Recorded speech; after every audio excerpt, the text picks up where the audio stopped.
కాలం మారినా సర్కార్లు మారినా ఏలేటోళ్ళు ఎవ్వలున్నా ఎల్లకాలం రైతన్నలకు తిప్పలుండేటట్టే ఉంది పోర్రి. కోపం వస్తే ఆనదేవుడు ఆగం చేస్తాడు, నచ్చకుంటే ఎండదేవుడు ఎండబెడతాడు.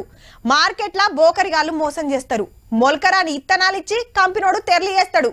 అయినా అన్ని తట్టుకొని రెక్కల కష్టంతో సక్కదనాల పంటలు వండితే అమ్ముకుంటానికి కూడా తిప్పలు కాబట్టే గాళ్ళ తిప్పలు అరుచుకుంటానికే కారోళ్ళు కదిలిండ్రు.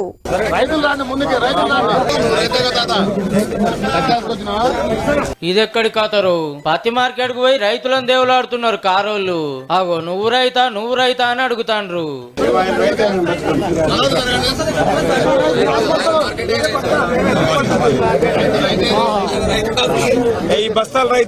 వచ్చిన లీడర్ల చుట్టూరా కార్యకర్తలే మూగితే ఇక రైతులు ఏడకు పడతారు సారు. అటు పోంగా ఇటు పోంగా కనబడ్డోళ్ళ కష్టాలు అరుచుకున్నాడు హరీష్ రావు సారు. ఎప్పుడు తెచ్చావు పత్తి? ఏం పడుతుంది? 7,500 మద్దతు మాటలుగా అయిపోయింది. ఖమ్మం పత్తి మార్కెట్ లో ఆలస్యంగా కొంటారని రైతుల తిప్పలేందో అరుచుకొని వస్తే గిట్ల అయింది. 35 మంది ఎక్సైజ్ అధికారులకు మద్యం తక్కువగా అమ్మారని మెమోలు ఇచ్చాడు. అంటే నువ్వు ఎక్సైజ్ అధికారుల మీద రివ్యూ చేస్తావు, మద్యం అమ్మకపోతే మెమోలు ఇస్తావు, రైతులకు వడ్లు అమ్మకపోతే ఎందుకో రివ్యూ చేయవు. ఇదే మార్కెట్ లో అప్పట్లేమైందో యాద్ చేసుకుంటా కౌంటర్ ఇచ్చిండ్రు కాంగ్రెస్ లీడర్లు.